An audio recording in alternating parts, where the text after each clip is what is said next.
Alors bonsoir à tous et à toutes. Alors on a eu un petit problème, désolé de commencer plus tard. Pour tout vous dire, on a même commencé à l'heure. Simplement, on s'est aperçu après que le direct n'avait pas lieu. Donc voilà, toutes nos excuses. Aujourd'hui, nous allons parler des micronutriments essentiels pour l'immunité. Alors, le corps humain est un milieu très attirant pour les microbes, les virus, les champignons ou encore les autres micro-organismes. Ces intrus essaient constamment de traverser les barrières naturelles pour y trouver refuge et s'y multiplier. Heureusement, notre organisme est doté d'un dispositif complexe constitué de cellules, de tissus et d'autres organes en réseau. De nombreuses solutions de défense existent pour renforcer son immunité. La micronutrition en fait partie. Alors, avoir une alimentation équilibrée, riche en vitamines et en minéraux est un des premiers réflexes pour renforcer nos défenses. Mais au-delà de ça, quels sont les actifs supplémentaires à choisir pour renforcer son immunité? Amine, bonsoir ou rebonsoir. Dis-moi, quels sont les micronutriments qui permettent de renforcer notre immunité? Bonsoir Cédric et bonsoir tout le monde, enfin en direct. Donc aujourd'hui, on a décidé de parler des micronutriments et leur intérêt pour l'immunité, puisque la dernière fois, on avait parlé d'immunité un peu en général, de l'alimentation, du stress, des différents facteurs qui déterminaient l'immunité. Et donc, on ne pouvait pas parler de micronutriments en détail la dernière fois, puisque sinon, ça aurait pris 1 heure ou plus. Donc, on a décidé de faire cet épisode ici avec les micronutriments pour l'immunité. Donc, pour répondre à ta question, Cédric, les micronutriments les plus intéressants pour le système immunitaire sont les micronutriments qui vont intervenir directement dans le processus de l'immunité. Donc, par définition, la quasi-totalité des micronutriments interviennent directement ou indirectement dans le renforcement du système immunitaire ou dans l'immunité en général. Par contre, ce qu'on va voir aujourd'hui, ce sont les micronutriments les plus utiles et ceux qui interviennent le plus dans l'immunité et dans le renforcement du système immunitaire. Il y a d'autres micronutriments qui interviennent indirectement, comme par exemple les vitamines B ou le fer ou d'autres micronutriments. Donc ceux-là, ils ont leur intérêt, mais il y a d'autres micronutriments qui sont beaucoup plus intéressants et qui ciblent plus directement donc l'immunité. Donc dans ce sens, on a des vitamines comme la vitamine D ou C. On a des oligoéléments, exemple le sélénium. On a aussi un minéral extrêmement important pour l'immunité qui est le magnésium. On a certains polyphénols, ou disons la plupart des polyphénols ont cet effet antimicrobien, anti-inflammatoire, un effet qui renforce le système immunitaire, mais on a certains polyphénols qui ciblent vraiment cette fonction-là. On a aussi d'autres micronutriments, comme par exemple le glutathion, comme la coenzyme Q10.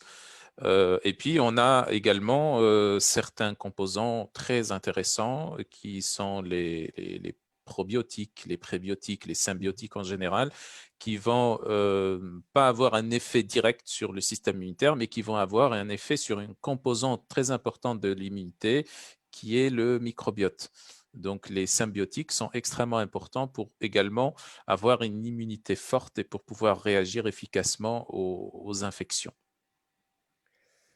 Ok, merci. Mais voilà, comme tu l'as dit, tu l'as cité en premier, à tout seigneur, tout honneur, est-ce que tu peux nous parler des vitamines qui sont connues de beaucoup de monde, en tout cas pour le mot? Est-ce que tu peux nous donner quelques précisions là-dessus? Alors, les vitamines qui vont intervenir comme des immunomodulateurs directs sont la vitamine D principalement, et Mhm. puis également, et aussi de façon très importante, la vitamine C et la vitamine A. Donc, pour bien comprendre les choses, on a besoin d'abord de comprendre qu'est-ce qu'on cible. Quand on parle du système immunitaire, par exemple, en micronutrition, on a toujours des cibles, des targets qu'on cible. Et là, par exemple, au niveau du système immunitaire, on a deux targets principaux. Premièrement, donc la différenciation des cellules souches à partir donc des cellules de la moelle osseuse rouge en cellules du système immunitaire, donc en globules blancs. Donc ça, c'est le premier la première cible, le premier target. Et puis la deuxième cible, on a les fonctions des globules blancs, donc les fonctions immunitaires classiques. Donc pour mettre nos auditeurs dans le contexte, on a pour la première cible, les cellules du système immunitaire ou les globules blancs sont produits tout comme les globules rouges, sont produits au niveau de la moelle osseuse rouge. Et la moelle osseuse rouge, on la retrouve au niveau des os lents, comme l'humérus, le fémur, le tibia, etc. Et au centre donc de ces os lents, on va retrouver la moelle osseuse rouge. Et cette moelle osseuse a comme fonction, entre autres, donc, de produire donc, les cellules sanguines, entre autres les cellules du système immunitaire ou les globules blancs. Et donc, c'est à ce niveau-là qu'il va y avoir cette différenciation des cellules souches ou progénitrices donc en cellules souches vers des cellules du système immunitaire connues, donc lymphocytes, lymphocytes T8, T4, lymphocytes B, macrophages, polynucléaires, monocytes, etc. Donc, il y a ce target-là, c'est-à-dire il y a des micronutriments qui vont cibler cette partie-là, donc la production des globules blancs. Et puis, il y a d'autres micronutriments qui vont plutôt cibler les fonctions. Donc, par exemple, s'il s'agit de macrophages, la phagocytose, qui est la fonction principale des macrophages. S'il s'agit par exemple de cellules lymphocytes T8, c'est plutôt l'activité cytotoxique. S'il s'agit de lymphocyte B, c'est plutôt la synthèse des anticorps. Si c'est lymphocyte T4, c'est plutôt l'activité de coordination entre toutes ces cellules du système immunitaire. Et donc, dans ce sens, pour revenir aux vitamines, donc la vitamine D, c'est le micronutriment principal, ce n'est pas le seul, mais c'est l'un des micronutriments principaux qui permet la différenciation des cellules progénitrices en cellules du système immunitaire. Donc, en gros, la vitamine D, entre autres, permet de produire plus de globules blancs. Donc, ça permet de produire les cellules du système immunitaire, tout simplement. Et puis, on a la vitamine C et la vitamine A qui vont intervenir plutôt sur les fonctions de ces globules blancs. Donc, s'il s'agit par exemple de phagocytose pour les macrophages ou d'activité cytotoxique pour les cellules T8, les lymphocytes T8, ça sera plutôt la vitamine C avec d'autres oligoéléments qu'on verra juste après. Donc, ça sera plutôt la vitamine C qui va favoriser ces fonctions. S'il s'agit par exemple de la fonction des cellules ou des lymphocytes T4, qui vont avoir une fonction de coordination et de détection des antigènes des microbes pathogènes qui ont causé l'infection. Donc, ça sera plutôt la vitamine A.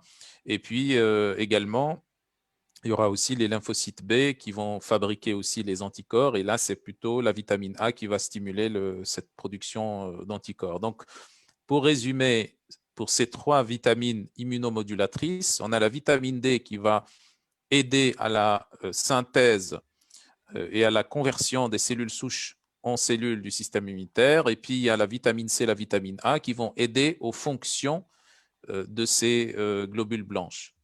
Et donc, après, on a tout un tas d'autres micronutriments comme des oligoéléments, etc., qui viennent aussi se greffer à ce processus. Eh bien, justement, tu me tends la perche. Et est-ce que tu peux nous parler des oligo-éléments?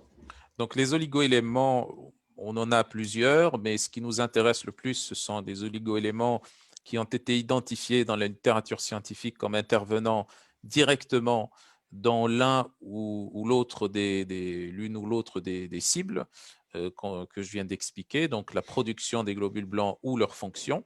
Et donc là, dans ce sens, on a notamment le sélénium, on a aussi le zinc et on a aussi un minéral très important qui est le magnésium.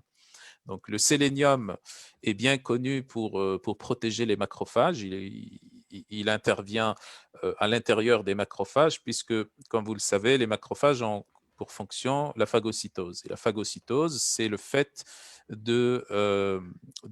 d'englober ou d'entourer un micro-organisme pathogène ou même des fragments de substances toxiques, donc de les manger carrément, les phagocyter. Et à l'intérieur donc du macrophage, on va produire du stress oxydatif et du stress nitrosatif pour détruire donc ces organismes toxiques ou pathogènes. Et donc, cette destruction par le stress oxydatif, bien entendu, ça va détruire ces organismes pathogènes, mais ça va en même temps avoir des effets délétères sur le macrophage. C'est pour ça que le macrophage, en moyenne, a une durée de vie qui est autour de, après 20 processus de phagocytose, un macrophage est détruit, en moyenne. Donc, grosso modo, quand il fait 20 fois la phagocytose, il est détruit. Il est détruit pourquoi? Par, bien entendu, le stress oxydatif et le stress nitrosatif qu'il produit pour détruire les germes pathogènes qu'il a phagocytés. Et donc, dans ce cas, le sélénium est très intéressant dans la mesure où il va stimuler une enzyme antioxydante qui est la GPX ou la glutathion peroxydase, qui a comme cofacteur donc le sélénium. Et donc, la glutathion peroxydase va justement aider à protéger les macrophages contre ce stress oxydatif. Et donc, ça rallonge la durée de vie d'un macrophage. Donc, ça, c'est par rapport au sélénium. Puis, on a également le magnésium qui est très intéressant parce que le magnésium est déjà un cofacteur de la vitamine C, plutôt de la vitamine D, pardon. Et il faut savoir que pour une molécule de vitamine D, pour obtenir une seule molécule de vitamine D bioactive, il faut au moins 8 molécules de magnésium. Et pareil, son rôle aussi dans la glycolyse, dans la production de l'énergie. Donc, pour pouvoir dégrader une molécule de glucose en pyruvate et qu'elle puisse intégrer la mitochondrie, on a besoin également de 7 à 8 molécules de magnésium. Donc, d'où l'importance du magnésium comme substrat énergétique, ou plutôt comme cofacteur des substrats énergétiques des cellules du système immunitaire, et également pour pouvoir activer la vitamine D, qui, elle, on l'a déjà dit, permet la production des globules blancs.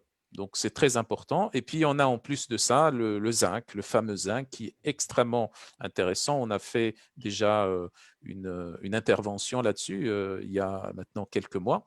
Donc, le zinc est très, très important pour justement le système immunitaire, pour qu'il puisse moduler certaines fonctions. Donc, on a par exemple les fonctions des lymphocytes, toutes les fonctions des lymphocytes, que ce soit la fonction cytotoxique ou la fonction de coordination ou la fonction de production des anticorps, est également modulée par le zinc. Donc, en plus de la vitamine A et de la vitamine C. Donc, ça, c'est très important à dire. Et puis, il y a aussi la différenciation de certains lymphocytes également qui nécessitent également du zinc en plus de la vitamine D. Ça, on l'a déjà dit. Donc, le zinc est très important. Et je répète encore une fois, et si vous voulez un peu plus de détails, vous pouvez aller voir la vidéo, l'ancienne vidéo sur le zinc. Encore une fois, le zinc n'est pas contre-indiqué en cas d'infection. Donc, le macrophage est bien équipé pour pouvoir monopoliser le pool de zinc pour lui, donc pour le macrophage, et pour pouvoir empêcher le zinc qui passe au niveau des bactéries. Parce qu'en général, on dit en cas de pathologie bactérienne, on interdit le zinc. Au contraire, on a des études qui montrent qu'un bon statut en zinc est très important pour l'efficacité de la phagocytose et pour l'efficacité du fonctionnement des macrophages. Et donc là, dans l'étude, ou plutôt dans la vidéo qu'on avait déjà faite sur le zinc, on avait mis les études dans ce sens. Donc il y a beaucoup d'études qui montrent que le macrophage permet de bloquer donc le passage du zinc au niveau des bactéries, et du coup, les bactéries ne vont pas trouver de moyens pour se multiplier, puisque le zinc est un cofacteur de différentes enzymes pour pouvoir se multiplier, notamment l'ADN polymérase, l'ARN polymérase, etc. Donc, le zinc est extrêmement important pour le système immunitaire, infection ou pas. Donc, prévention ou en cours d'infection, surtout quand on est carencé en zinc.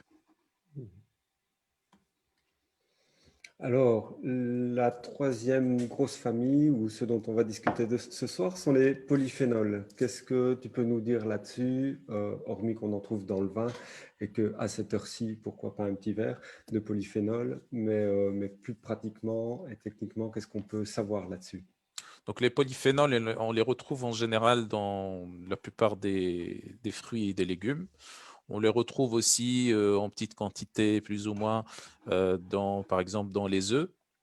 dont surtout le jaune d'œuf, on a la zéaxanthine, on a la lutéine par exemple, mais beaucoup plus, sont beaucoup plus présents au niveau des plantes et surtout des fruits et des légumes. Donc il y a cette différence à faire entre les plantes d'une part et les fruits et les légumes d'autre part. Donc les aliments et les plantes.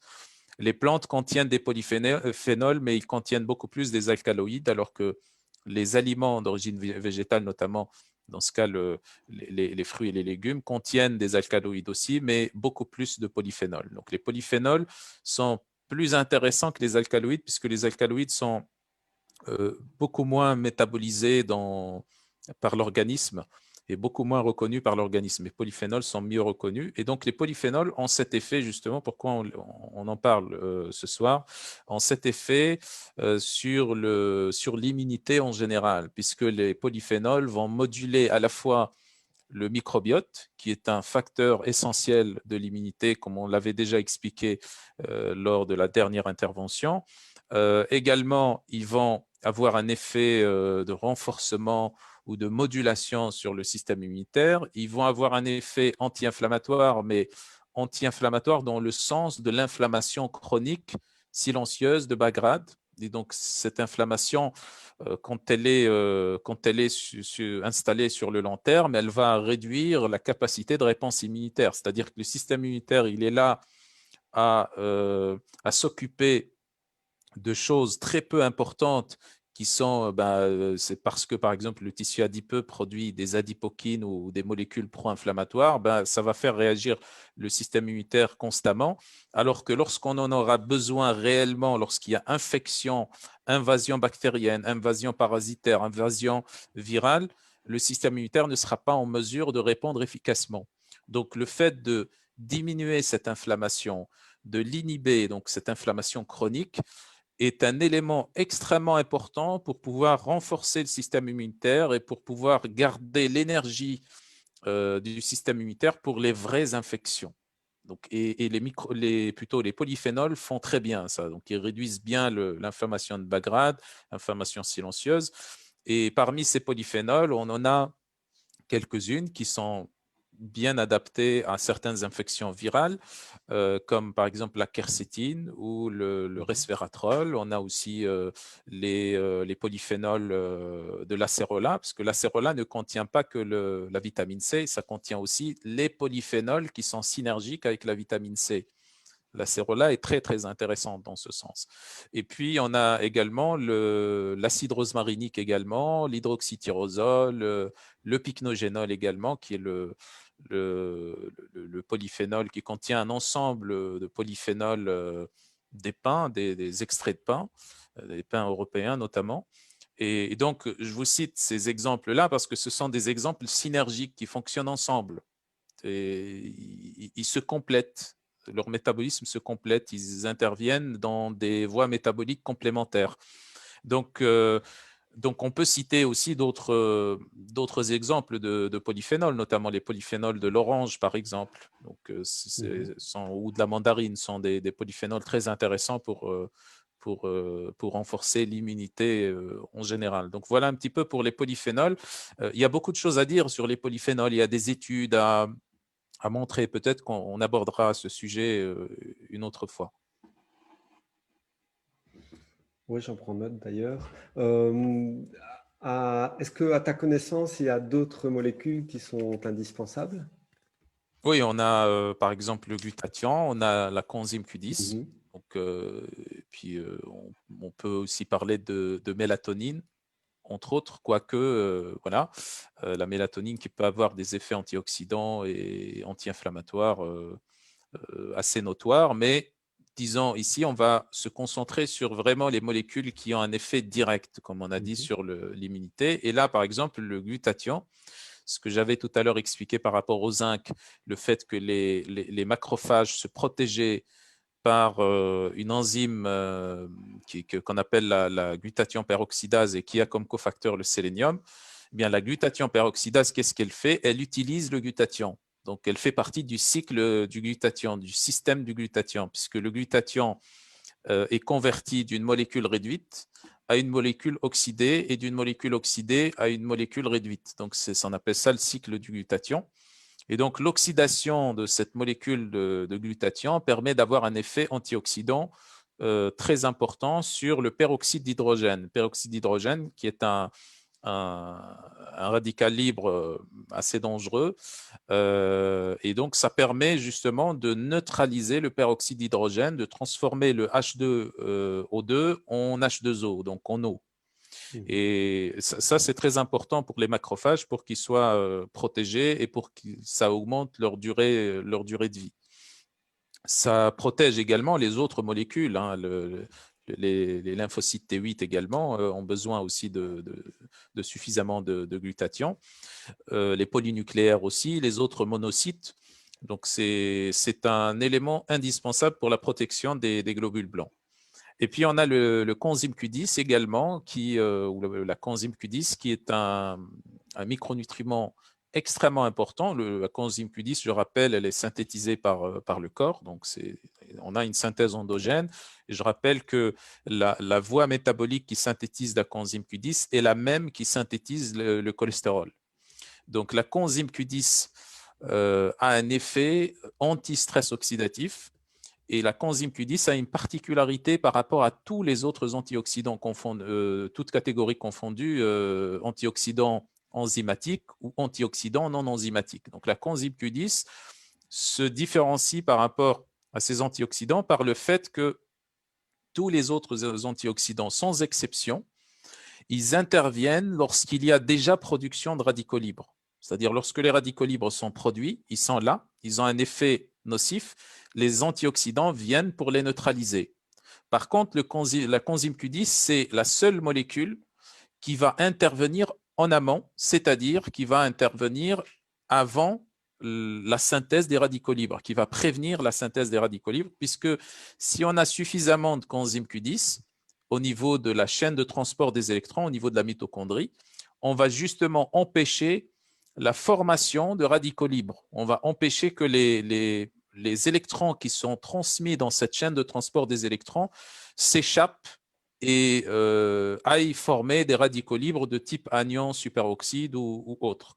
Donc la coenzyme Q10 est extrêmement importante comme antioxydant qui va prévenir la formation même des radicaux libres. Et dans ce sens, on a plusieurs études qui montrent un effet anti-inflammatoire, un effet antioxydant donc de la coenzyme Q10. Et donc, c'est très intéressant aussi d'apporter de la coenzyme Q10, surtout pour la protection des macrophages et des lymphocytes T8 aussi.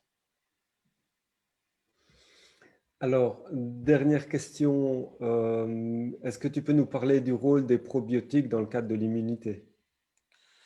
Oui, les probiotiques ont un effet très intéressant pour renforcer, pour reconfigurer de manière plus équilibrée le microbiote. Et comme on l'avait déjà expliqué lors de la dernière intervention, le microbiote fait partie intégrante de l'immunité et aussi important, voire dans certains cas plus important que le système immunitaire lui-même, bien qu'on ne peut pas dissocier système immunitaire et microbiote et barrières ou muqueuses, le microbiote a vraiment un rôle extrêmement important. Le microbiote prévient le passage des germes ou des micro-organismes pathogènes, il prévient leur passage à travers la barrière. C'est uniquement lorsqu'il y a passage à travers la barrière ou lorsque les germes ou les microbes pathogènes sont collés à la barrière qu'il y a intervention du système immunitaire, alors que le microbiote intervient bien avant. Donc, c'est un organe extrêmement important pour protéger l'organisme. Et donc, dans ce sens, si on a un microbiote qui n'est pas bien configuré, où il y a des souches très importantes qui manquent, où on a des souches pathogènes qui prolifèrent plus vite.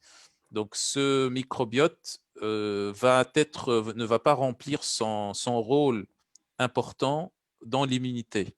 Et du coup, le fait de le renforcer, de bien le configurer et de faire ce travail sur le microbiote devient indispensable. Et dans ce sens, on a les probiotiques et également les prébiotiques, donc en général les symbiotiques, En général, ce sont soit les probiotiques, soit les symbiotiques. Donc, probiotiques plus prébiotiques qui sont les plus intéressants pour pouvoir rééquilibrer le microbiote. Bien sûr, les prébiotiques et probiotiques, on peut les trouver aussi dans l'alimentation, dans les aliments lactofermentés, dans le cas par exemple du kéfir également, le kéfir d'eau, les kéfirs de lait qui sont extrêmement intéressants. Et on a également en plus, donc comme support à tout ça, les probiotiques ou les symbiotiques, tout simplement, avec par exemple des souches bactériennes de type Lactobacillus ou Bifidobacterium avec des fibres comme par exemple des oligofructosaccharides ou du psyllium, par exemple, sont très intéressantes pour pouvoir bien configurer le microbiote et bien le développer. Sauf que la seule chose avec les symbiotiques et les probiotiques, c'est que ça prend quelques semaines pour qu'il y ait des effets notoires, observables. Okay. Donc, ce qu'on a vu auparavant, les vitamines, les oligoéléments, les polyphénols, glutathion, etc., ça a des effets assez rapides. Donc, sur déjà quelques jours, on commence à avoir déjà des effets sur le renforcement du système immunitaire. Alors qu'ici, au niveau du microbiote, c'est un travail qui nécessite un peu plus de temps. Ok, merci pour toutes ces précisions. Alors, quelques questions, comme d'habitude, auxquelles nous allons répondre, auxquelles tu vas répondre plus exactement. Moi, je ne fais que les poser. Alors, Shafia qui nous demande, est-ce que ces quatre compléments, c'est-à-dire en tout cas la vitamine D, la vitamine C, le zinc, le sélénium et le magnésium, 1, 2, 3, 4, 5, ça fait 5, oui, peuvent être pris en même temps pour de la prévention, par exemple du Covid en améliorant l'immunité. Oui, tout à fait. Ça peut être pris ensemble. Il faut juste prendre en compte que pour, par exemple, les vitamines liposolubles, il faudra Mhm. les prendre autour d'un repas, c'est-à-dire avant ou pendant ou juste après. Mais sinon, oui, on peut les prendre ensemble sans problème. Et dans ce sens, puisque on parle ici de Covid, je rappelle qu'on avait déjà rédigé un article sur le site de la SOFNA, donc www.sofna avec 2n.com. Et là, vous avez dans la partie article, vous avez les recommandations de la SOFNA pour la pandémie Covid-19. Et j'avais également publié 2 études sur la stratégie d'intervention, y compris donc micronutritionnelle en cas de Covid-19. Je pense qu'on leur partagera les liens à la fin de ce live, je crois. Oui, sans problème, sans problème. Alors, autre question, Ouria qui nous demande quelle quantité de magnésium pardon, quotidienne à prendre. Certains préconisent 300 mg, d'autres 400. Quel est votre avis, s'il vous plaît? Peu importe, 300 à 400 mg. En général, c'est 200 à 400 mg en fonction des situations. Votre thérapeute ou votre médecin pourra décider mieux que moi parce qu'il y a certaines choses à voir. Il y a, par exemple, est-ce que vous êtes fatigué? Est-ce que vous êtes plutôt stressé? Est-ce qu'il y a un surpoids? Est-ce qu'il y a plein de choses, plein de facteurs à prendre en compte pour pouvoir évaluer le dosage adéquat donc, du magnésium? Alors, Sandrine qui nous demande également quels sont les compléments essentiels et les doses à prendre, mais je pense qu'on y a répondu, enfin que tu y as répondu en tout cas dans la vidéo pour prévenir la Covid. Et l'autre question dans la question, c'est quels sont les aliments correspondant à chacun des compléments.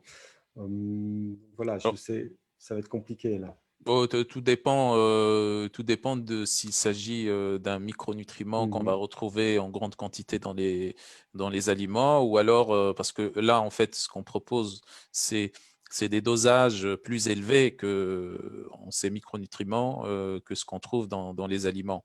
Je sais que par exemple pour les polyphénols, pour certains polyphénols, si on fait par exemple des jus, par exemple des jus de raisin ou je sais pas des jus de fruits exotiques comme la mangue ou comme le kiwi, on peut avoir des polyphénols intéressants et des quantités intéressantes de vitamine C par exemple.